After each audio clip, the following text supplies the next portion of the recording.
제목 하나님의 은혜 가운데 거하기라고 하는 것으로 또 은혜를 나누기를 원합니다.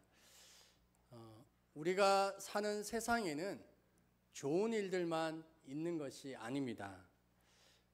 좋은 일이 있어도 그 속에서 나쁜 일도 있다라는 거지요.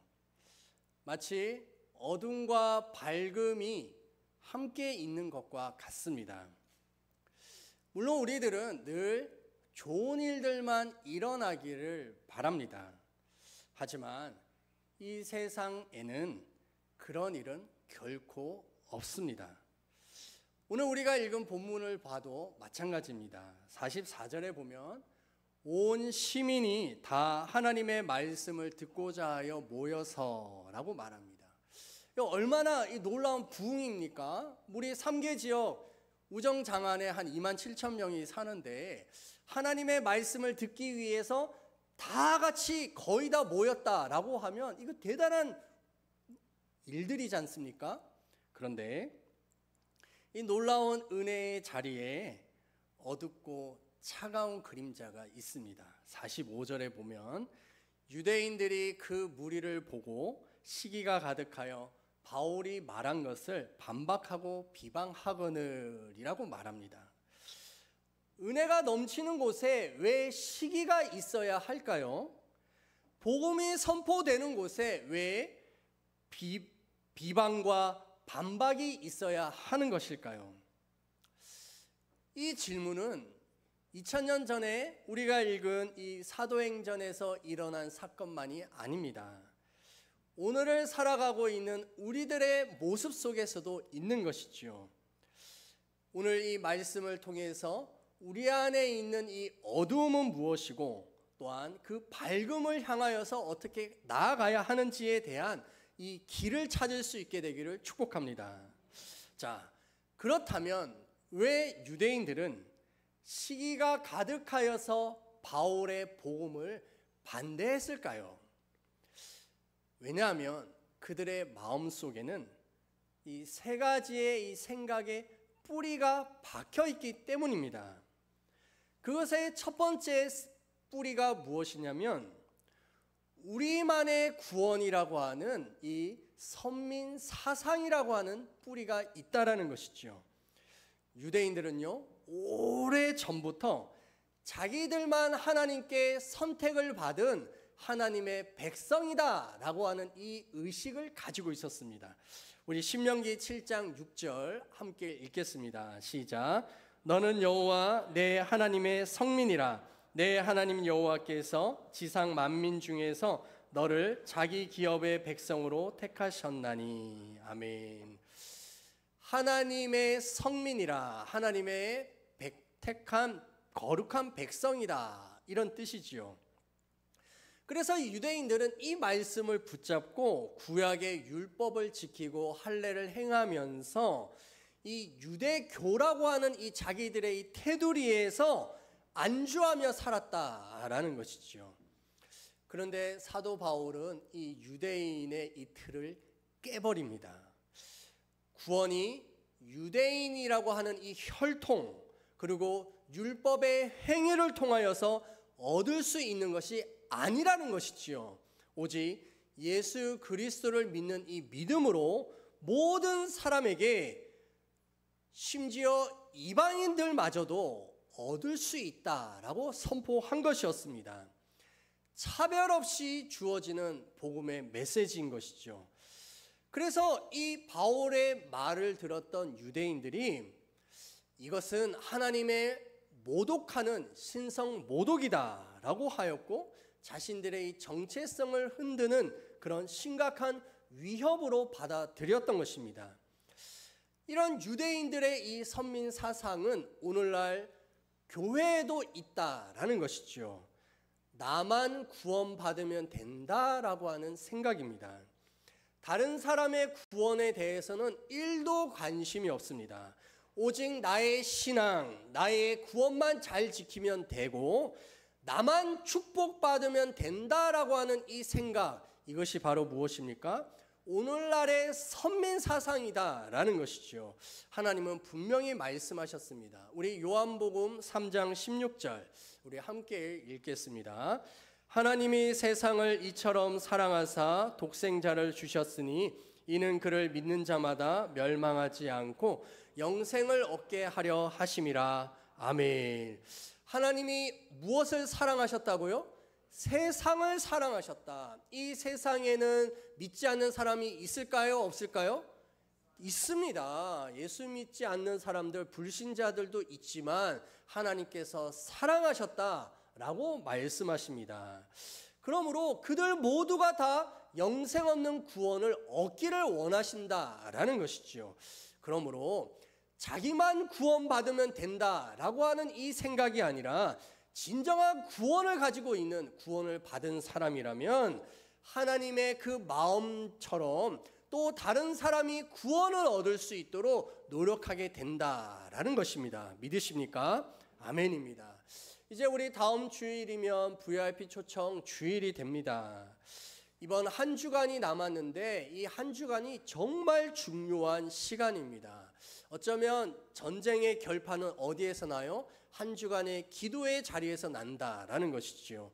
그러므로 사랑하는 성도 여러분들, 결단하십시오. 새벽 예배에 나와서 VIP들을 위해서 이름 부르면서 부르짖으시고, 또한 뒤에다가 VIP 명단을 비치하겠습니다. 그래서 혹시 기도하기를 원하시는 분들 언제든지 본당 문은 잠궈두지 않으니까 낮에도 저녁에도 오셔서 그 이름을 불러가면서 기도하십시오. 그래서 나의 사랑하는 부모님, 내 자녀들, 또한 나의 친척과 내 이웃들이 반드시 구원 얻을 수 있는 이 복음의 말씀을 들을 수 있는 자리에 올 수 있게 해달라고 함께 기도할 수 있는 우리 모두가 되기를 축복합니다. 유대인들이 바울이 전한 이 복음을 시기하였던 이 두 번째 이 뿌리 깊은 사상이 무엇이냐면, 나의 의를 내려놓지 못한 이 마음의 뿌리 때문에 그렇습니다. 유대인들은요, 자기들이 의로워지기 위해서 평생을 걸쳐서 율법을 지켰습니다. 그리고 하나님 앞에 제사를 드렸죠. 유월절과 칠칠절, 초막절과 같은 이런 절기를 힘써 하나님 앞에 예배하러 나왔습니다. 남자아이가 태어나면 8일째 되는 날 그 아이의 이 표피, 이 성기의 앞에 표피부를 자르는 이런 그 할례 행사를, 할례의 이런 모습을 가지고 있었던 것이지요. 정말 이 아이가 하나님의 백성이 되었다라고 하는 것으로 하나님 앞에 감사하며 그렇게 살았던 유대인들이었습니다. 하지만 바울은 그 모든 노력으로 구원을 얻을 수 없다라고 단언합니다. 오직 예수 그리스도를 믿음으로 인하여서 구원을 얻는다라고 하는 너무나도 단순한 진리를 선포한 것이지요. 이 말을 들었던 유대인들은요, 자기들이 쌓아 올렸던 이 공등탑이 무너질 것이라 라고 하는 생각을 가졌습니다.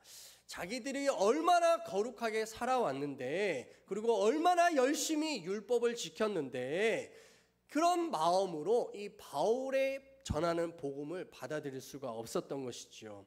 바로 유대인들은 자기 의가 강한 사람들이었습니다. 유대인들의 이런 모습이 오늘날 이 교회 속에도 있다라는 것입니다. 내가 얼마나 교회를 오래 다녔는데, 내가 얼마나 헌금을 많이 했는데, 내가 얼마나 열심히 봉사했는데 라고 하는 것처럼 내가라고 하는 이 말을 늘 한다면 바로 그것은 유대인들의 의와 자기 의와 같다라는 것입니다. 우리의 신앙이요, 자기 노력과 헌신의 기반을 두고 있다면 그것은 자기 의가 되는 것입니다. 자기 의가 많아지면 무엇이 어려운 상황이 생기냐면, 인생의 험한 풍파가 찾아왔을 때 해석이 안 되는 거예요. 내가 하나님 앞에 얼마나 열심히 예배 드렸는데, 내가 하나님을 위해서 얼마나 봉사했는데, 내가 교회를 위해서 얼마나 수고했는데, 내가 이렇게 열심히 했는데 나는 왜 시험에 떨어지는 거야? 나는 왜 사업에 실패하는 거야? 나는 왜 이런 사건과 사고들이 끊어지지 않는 거야? 나는 왜 이런 질병이 걸리는 거야? 라고 하는 것으로 해석이 안 되는 겁니다. 그러다 보면 하나님께 원망의 마음이 들고 하나님께 실망하게 되는 것이지요. 하나님, 당신에게 실망했습니다. 더 이상 내가 열심히 봉사하지 않겠습니다. 심지어는 결국 그렇게 교회를 떠나가고 하나님을 떠나가는 자들이 있다라는 것이지요.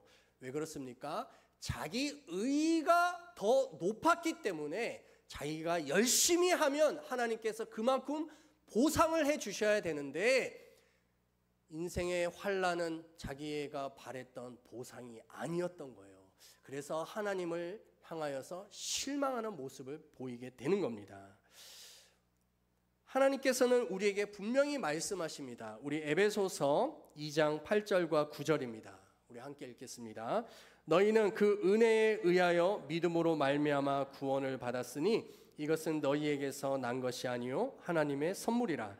행위에서 난 것이 아니니 이는 누구든지 자랑하지 못하게 함이라. 아멘.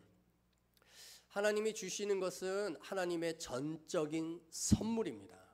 여러분들 선물을 받을 때 그 선물에 대한 대가를 지불하십니까? 선물에 대한 대가를 지불한다면 그건 선물이 아니죠. 그거는 내가 구입한 내 대가의 것일 뿐입니다. 만약 우리가 하나님 앞에 내가 이만큼 했고 내가 이만큼 봉사했기 때문에 하나님 나에게 무엇인가를 주셔야 한다면 그것은 선물이 아니죠. 그건 뭡니까? 내가 노력한 것에 대한 대가로 받는 것일 뿐입니다. 그렇다면 하나님이 우리에게 주시는 것은 은혜가 아니라 값싼 싸구려일 뿐입니다. 우리가 하나님 앞에 얼마나 노력한다 한들 하나님이 우리에게 주시는 것이 우리의 노력에 대한 대가가 되겠습니까? 그러므로 우리는 오직 하나님의 은혜로만, 하나님으로만 은혜를 받게 될 줄 믿습니다.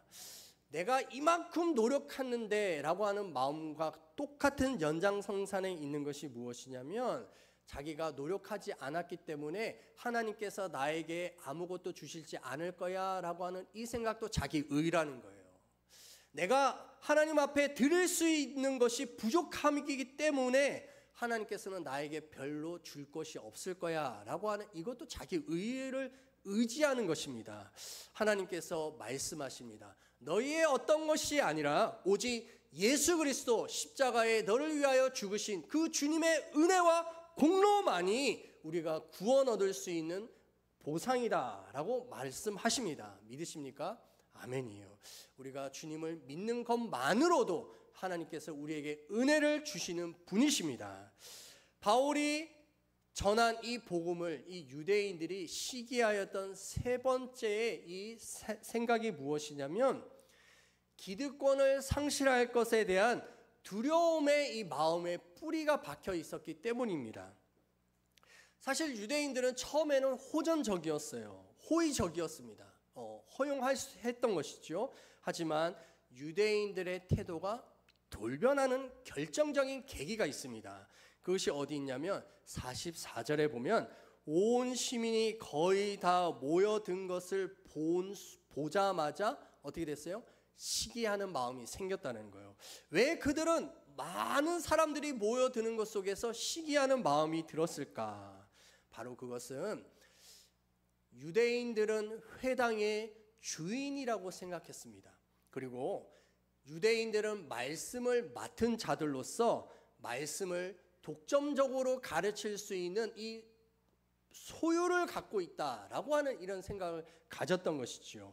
그런데 이 바울을 통하여서 이방인들이 더 많이 복음을 듣기 시작하였고, 자기들이 이 말씀을 전했던 때보다 바울이 말씀을 전할 때 더 많은 사람들이 모여드는 모습을 보면서 자기들이 가지고 있었던 이 기득권을 빼앗길 것에 대한 두려움으로 시기심이 폭발하였다라는 것이죠. 이런 모습이 오늘날 우리 교회에도 있는데, 그것은 오랫동안 교회를 다녔던 기존 성도들의 모습 속에서 이 기득권을 놓지 않고자 하는 모습이 있습니다. 특별히 새가족들이 많아지는 것을 성도들 중에는 싫어하는 이들이 있어요. 왜 그러냐면, 여러분들 지금 자리에 앉는 그 자리, 지난주에도 앉았던 자리일까요? 그 지지난주에도 앉았을까요? 여러분들 지금 앉아있는 그 자리는 늘 여러분들의 자리죠. 아닌가요? 4층은 아니에요? 4층은 좀 아닐 수도 있는데, 참 신기해요. 여러분들이 앉는 그 자리는 교회에서 지정석으로 정해준 것도 아닌데, 여러분들은 늘 어디 앉아요? 내 자리에 앉아요. 그 자리가 누구 자리예요? 내 자리예요, 내 자리. 그래서 그 내 자리에 새 가족이 딱 앉아 있으면 어떻게 할까요? 이게 툭툭 건듭니다. 여기 내 자리예요. 절로 가세요. 그럼 새 가족은 뭐라고 생각해요? 와, 이 교회는 지정석을 주나 보다. 나는 어느 지정석을 받아야 되지? 이런 생각을 하지 않을까요? 마음 상하지 않을까요? 여러분들, 이게 기득권이라는 거예요. 내가 항상 앉는 그 자리에 다른 사람이 앉으면 어떤 마음이 들어요? 화가 나요. 다음에 저 자리 내가 다시 뺏으리라, 이런 마음을 가지죠. 교회가 부흥하면 성도들이 싫어하는 이들이 있습니다. 왜 싫어하냐면 주차가 불편하대요. 늘 자기가 주차했던 그 자리에 새 가족이 와가지고 딱 주차해놔요. 그러면 뭐예요? 전화해가지고 차 빼요. 여기는 내가 주차했던 자리예요. 이렇게 얘기하는 거예요. 새 가족이 많아지면 기존 성도들이 싫어해요. 뭐가 싫어하냐면 밥 먹기가 불편하대요. 왜요? 줄을 많이 서야 되니까 불편하대요. 우리들 교회에 가보니까 주차장에 뭐라고 팻말이 붙어 있냐면, 예배의 시작은 주차장에서부터입니다, 이렇게 붙어 있더라고요. 그게 왜 그럴까요? 예배하러 왔다가 뭐 때문에 싸워요? 주차하는 것 때문에 싸우는 거예요. 에이, 예배 안 드려! 이러면서 돌아가 버린다는 거예요. 그래서 오죽하면 주차장에 그런 말들을 다 붙여놨겠습니까? 이게 다 뭐예요? 기득권이에요. 기득권을 내려놓지 않으려고 하는 그 마음이 있다라는 것이죠. 또한 사람들 속에는 다양한 은사들이 있습니다. 그래서 기존의 성도들이 그 은사 속에서 교회에서 봉사를 하고 있는데, 새 가족들도 그 은사와 달란트를 있지 않겠어요? 그게 겹치는 겁니다. 그래가지고 새 가족이 그 은사와 봉사로 또 하다 보면은 기존 성도들이 뭐라고 생각해요? 자기가 하고 있던 거 뺏긴다고 생각하는 거예요. 그래서 경쟁합니다. 내가 반드시 이길 거야, 뭐 이러면서, 너 언제부터 교회 다녔어? 뭐 이러면서 싸우는 일들도 있는 것이죠. 우리 조암시는 교회는 그런 분들은 없는 줄 믿습니다. 없죠. 전 못 봤어요. 다른 교회 이야기인 것 같아. 다른 교회. 우리 교회는 그러잖아요. 새 가족이 와가지고 이거 하겠다고 하면은 기존 성도가 뭐라고 해요? 박수 치면서 너무 좋다 하면서 안 하죠, 이제. 그런 일들이 있죠. 그 교회학교 선생님들도 내년에도 계속 하셔야 되고 막 그럴 텐데, 우리 성도님들 계속 봉사할 수 있기를 축복합니다. 고린도전서 12장 27절을 보면, 너희는 그리스도의 몸이요 지체의 각 부분이라 라고 말씀합니다. 이 새로운 지체가 많아진다라고 하는 것은요, 그리스도의 몸이 더 건강해지고 더 풍성해지는 겁니다. 그걸 통해서 하나님께서 우리 교회를 통한 놀라운 은혜와 그 영광을 체험시켜 주시는 줄 믿습니다. 그러므로 자기 자리라고 하는 이 기득권을 내려놓으십시오. 그리고 새 가족이 오면 환대하십시오.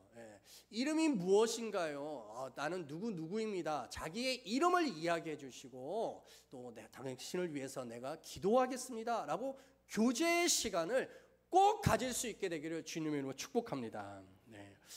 이 유대인들의 시기와 박해 속에서도 바나바와 바울은요, 좌절하거나 타협하지 않았습니다. 오히려 더욱 담대하게 복음의 두 가지의 메시지를 전하면서 하나님의 은혜 가운데 거하라, 머물러 있으라 라고 말씀합니다. 이 하나님의 은혜, 이 복음의 핵심 메시지 두 가지인데요. 첫 번째가 무엇이냐면 오직 예수 그리스도를 통한 죄사함의 은혜를 받는다라는 것입니다. 우리 사도행전 13장 38절 함께 읽겠습니다. 그러므로 형제들아 너희가 알 것은 이 사람을 힘입어 죄사함을 너희에게 전하는 이것이며 아멘. 이 사람이란 예수 그리스도를 말합니다. 예수 그리스도는요 죄사함을 주시겠다라고 말씀합니다. 죄라는 것은 사람의 인생을 더럽고 지저분하게 만듭니다. 마음에서 나오는 온갖 쓰레기들과 같고 악한 생각과 음란한 마음과 악독과 속임수와 교만으로 인해서 결국 인생을 망가뜨리는 것이죠. 죄를 지으면 지을수록 죄의 권세가 점점 강해져서 사람을 짓누릅니다. 결국에는 옥죄이게 되고 벗어나지 못하게 만드는 것이 죄입니다. 마치 아기 코끼리의 다리 한쪽에 얇은 밧줄을 묶어놓고 그 밧줄을 끊지 못하도록 하게 되면 이 아기 코끼리가 시도해봐요. 너무나 갑갑하니까. 그래서 힘을 주지만 힘이 아직 약해서 밧줄을 끊지를 못합니다. 그러나 이 코끼리가 점점 자라서 성인 코끼리가 되었지만 여전히 그 다리에 아기 코끼리 때 묶어놨던 그 줄을 묶어놔도 그것을 끊을 생각을 못해요. 왜요? 해봤고 습관으로 굳어져서 그냥 그 밧줄에 묶여있는 것이 편안하다라고 하는 생각에 그 밧줄을 끊으려고 도전을 안 하는 것이죠. 마찬가지입니다. 죄가 우리 안에 계속해서 자리를 잡으면 우리를 노략질하고요. 우리의 인생이 점점 더 더럽혀지고 망가지게 한다라는 것이죠. 존 버년이 쓴 철로 역정이라고 하는 이 책에 보면 크리스찬이라고 하는 주인공이 천성을 향하여 걸어 나아갈 때 등에 무거운 죄의 짐을 짊어지고 걸어갑니다. 너무나 무거워서 허리를 굽히고 걸어가는 것이죠. 하지만 이 크리스찬이 어느 순간을 지나면서 자기를 짓누르고 있었던 이 죄의 짐이 벗겨집니다. 굴러 떨어져서 이 죄의 짐으로부터 자유롭게 되는 것이죠. 그러자 이 크리스찬이 너무나 신이 나가지고 펄쩍펄쩍 뛰면서 기뻐하는 모습을 읽을 수가 있습니다. 죄사함의 은혜라는 것은 이와 같습니다. 우리의 마음에 묵직하게 누르고 있는 그 마음의 답답함과 근심과 걱정과 염려의 이 무게 속에 늘 마음이 힘들었었는데 죄사함이라고 하는 예수 그리스도의 십자가의 은혜가 오게 되면 가슴이 뻥 뚫린 것 같고 마치 가슴에 날개를 달고서 훨훨 가볍게 날아갈 수 있는 깃털처럼 가벼워지는 것이 죄사함의 은혜인 것이죠. 우리 모든 성도들이 그 죄사함의 은혜를 경험할 수 있게 되기를 축복합니다. 우리 사도행전 13장 39절 말씀 우리 함께 읽겠습니다. 또 모세의 율법으로 너희가 의롭다 하심을 얻지 못하던 모든 일에도 이 사람을 힘입어 믿는 자마다 의롭다 하심을 얻는 이것이라. 아멘. 사도 바울이 하나님의 은혜에 거하라 라고 하였던 두 번째의 그 복음의 핵심이 무엇이냐면 바로 의롭다 하심이다 라는 것입니다. 오늘 우리가 읽었던 39절의 말씀처럼 바로 믿는 자마다 모두가 다 의로워진다 라고 말씀하신 것이죠. 더 이상 죄인으로 위축되어 살지 않습니다. 하나님의 자녀로 당당하게 하나님 앞에 나아갈 수가 있는 것이죠. 하나님께서 주시는 풍성한 은혜를 누릴 수 있게 되는 줄 믿습니다. 우리 로마서 5장 1절 함께 읽겠습니다. 그러므로 우리가 믿음으로 의롭다 하심을 받았으니 우리 주 예수 그리스도로 말미암아 하나님과 화평을 누리자. 아멘. 이 의로워지는 마음이 있으면 하나님과 화평을 누릴 수가 있습니다. 하나님 앞에 당당하게 나아갈 수가 있고 자신 있게 기도할 수가 있는 거예요. 왜요? 하나님께서 반드시 응답하실 것에 대한 이 믿음이 자신감이 있기 때문입니다. 여러분들, 자녀들이 아빠 용돈 좀 주세요 라고 하면 뭐라고 말합니까? 야, 너에게 내가 용돈을 줘야 할 이유가 뭐가 있니? 너 마당 좀 쓸고 와라. 그러면 용돈 줄게. 이러시는 분 계십니까? 계신가 봐요. 있나 봐요. 그렇지 않죠. 용돈 좀 주세요 라고 말하면 뭐라고 얘기합니까? 얼마가 필요하니? 그러면 얼마 주세요. 그러면은 더 주죠? 또 아닌가 봐요. 딱 그만큼만 주나 봐요. 딱 그만큼만. 우리 딱 그만큼만 주기로 약속해요. 자녀들이 용돈 좀 주세요. 줄 수 있고, 학원 좀 보내주세요. 보내주는 거. 그 관계가 뭐 때문에 그렇습니까? 부모 자녀의 관계 때문에 자녀들이 자기들이 뭔가 잘한 것이 있어서가 아니라 그냥 자식이니까, 부모님이니까 당당하게 요구하는 겁니다. 받을 줄 알고. 부모에게도 그러는데 하나님도 마찬가지인 것이죠. 그러므로 우리에게 하나님이 주시는 의가 있으면 하나님 앞에서 당당하게, 담대하게 요구할 수 있는 줄 믿습니다. 유대인들은요, 이 복음을 거부했습니다. 하지만 이방인들은 받아들였습니다. 48절을 보면 이방인들이 듣고 기뻐하여 하나님의 말씀을 찬송하며 영생을 주시기로 작정된 자는 다 믿더라 라고 말합니다. 이 이방인들이 이 복음의 메시지를 받았고요. 또한 바울과 바나바는 유대인들에게 핍박과 비난을 받았지만 쫓겨났습니다. 그렇지만 52절에 보면 제자들은 기쁨과 성령이 충만하더라 라고 말씀합니다. 하나님이 주시는 그 은혜에 늘 거할 수가 있는 것이죠. 사랑하는 성도 여러분들, 복음 앞에, 똑같은 복음 앞에 어떤 사람은 시기와 비방을 하고 어떤 사람은 기쁘게 받아들여 성령으로 충만해지는 모습을 볼 수가 있습니다. 그 차이가 무엇일까요? 바로 그것은 복음은 나의 것이 아니라 모두를 위한 하나님의 선물로 받아들였기 때문인 줄 믿습니다. 우리를 돌아봅시다. 혹시 우리 안에 다른 영혼에 대한 시기와 나의 의를 내세우는 그런 기득권, 교만한 마음은 있지는 않습니까? 오늘 말씀을 통하여서 예수 그리스도 십자가의 그 죽음을 통하여 우리에게 주시는 값없이 구원의 죄 용서를 경험하고 뿐만 아니라 우리를 의롭다라고 칭해 주시는 하나님의 그 음성을 들을 수 있게 되기를 축복합니다. 우리는 나누면 나눌수록 더 큰 하나님의 은혜를 경험하게 되는 것이지요. 이 땅 가운데 예수 그리스도의 이 복음을 전하기 위하여서 헌신할 수 있는 주님의 모든 백성들 되기를 주의 이름으로 축복합니다. 우리 자리에서 일어나서 우리 서로를 축복합시다. 뭐라고 축복하냐면 제사함과 의롭다 하심의 은혜를 경험하십시오. 이렇게 얘기했어요. 제사함과 의롭다 하심의 은혜를 경험하십시오. 아멘. 그리고 자, 우리 두 손 들고 하나님 앞에 고백합시다. 하나님 사랑합니다. 하나님 사랑합니다. 아멘. 우리 오직 예수뿐이네 함께 찬양하겠습니다.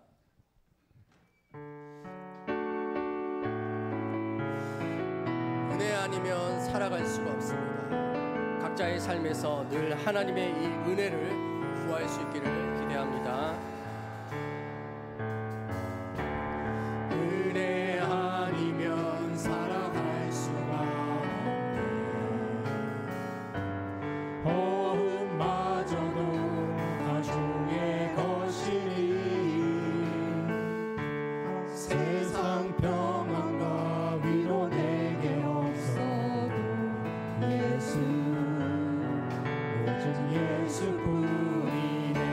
은혜 아니면 살아갈 수가 없네. 은혜 아니면 살아갈 수가 없네. 호흡마저도 다 주의 것이니 세상 평안과 위로 내게 없어도 예수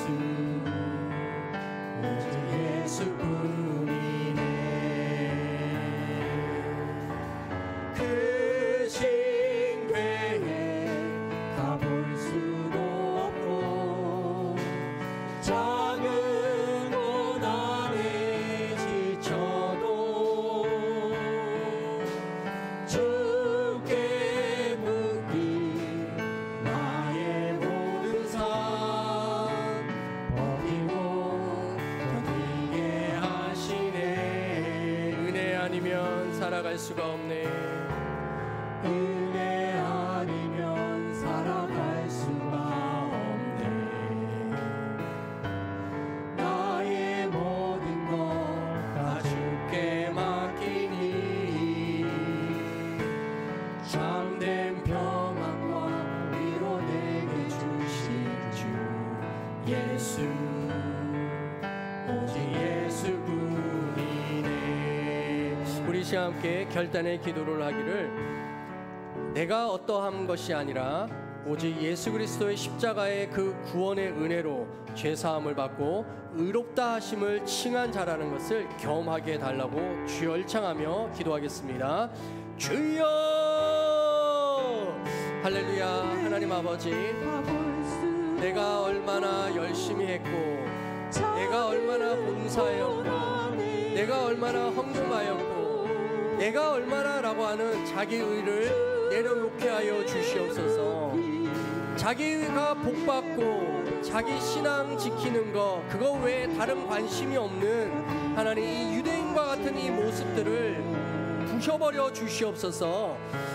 선민사상을 부수며 모든 사람, 세상이 다 구원받기를 원하시는 아버지 하나님의 마음을 가질 수 있게 하여 주시옵소서. 기득권을 내려놓게 하여 주시옵소서.